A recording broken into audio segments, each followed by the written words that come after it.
আপনার দরিদ্রতায় এত অসন্তুষ্ট হন কেন? আল্লাহ কিয়ামতে এই যে কোটিপতি গুলো দাঁড়ায় বলবে যে এদিকে আসো, জাকাত দিছো?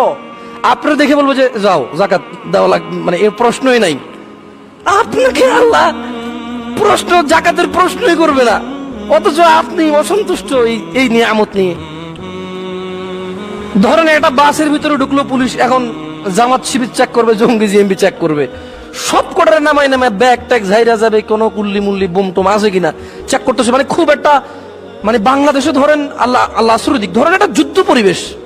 এই যুদ্ধ পরিবেশে যে কোনো একটা দলকে দমন করতেছে, উগ্রবাদী দলকে, জঙ্গি দলকে দমন করতেছে, এই সময় সবার চেক হচ্ছে। আপনার মতো 10 জন মানুষকে বললো যে যাও চেক করবেন না স্যার? আরে না না, তোমার কি চেক করবো, যাও। আপনি কি গর্ব করবেন নাকি আপনি মন খারাপ করবেন? আপনি যেই পথে ছিলেন, যেভাবে আছেন, আপনি বলবেন যে না রে ভাই, আমার এই চরিত্র আমি চেঞ্জ করবো না। বেড়া সবারই ধৈর্যের নামায়া কি করলো, আমারে সালামও দিল, চলে যেতেও বললো। আপনি খুশি হবেন না রাগ হবেন? কিয়ামতে আল্লাহ আপনাকে জিজ্ঞাসা করবেন না কেন হজ করলি না? ওই দিন বিল গেটসকে, অত মুসলমান না, মুসলমানদের মধ্যে অনেক ধনী আছে না, এই ধরেন আল্লাহু আলাম, আল্লাহ কাকে জিজ্ঞেস করবে, এটা আল্লাহর ব্যাপার।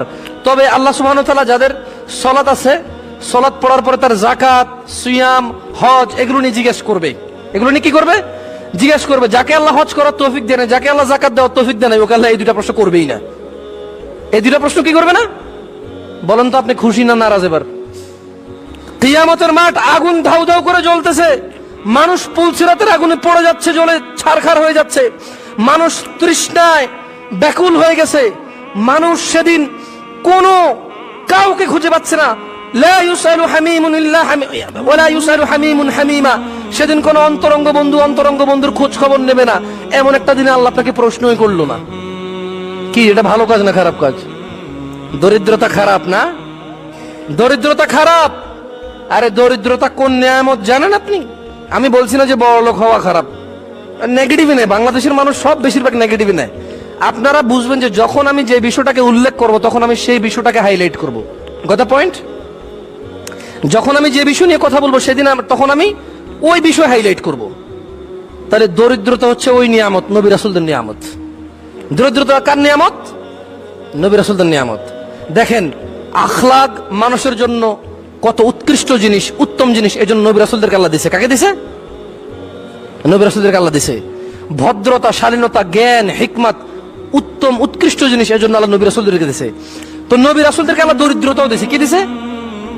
তার মানে এটা বড় নিয়ামতের একটা নিয়ামত।